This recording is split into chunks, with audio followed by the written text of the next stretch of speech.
নমস্কার বন্ধুরা, রূপা easy cooking চ্যানেলে একটা নতুন ভিডিওতে আপনাদের সবাইকে জানাই স্বাগত। আজ একটি সুন্দর রাঙা আলুর পরোটার রেসিপি নিয়ে আপনাদের সামনে হাজির হয়েছি। ভিডিওটি সম্পূর্ণ দেখার অনুরোধ রইল। ভিডিওটা ভালো লাগলে লাইক শেয়ার।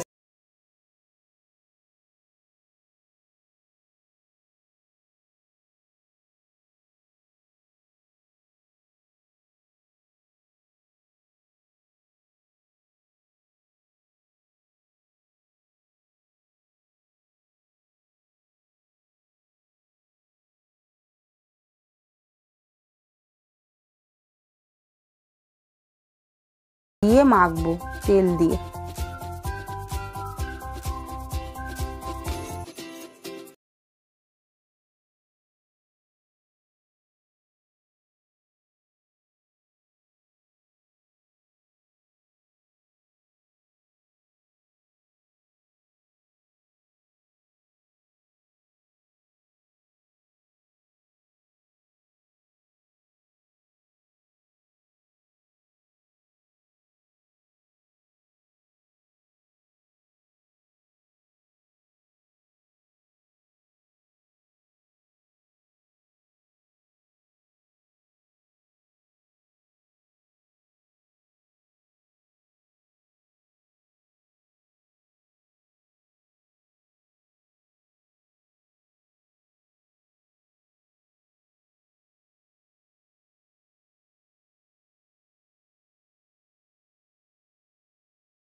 খেতে চায় না, এরমভাবে খাওয়ালে পরোটা ভেজে দিলে ওরা খেয়ে নেবে।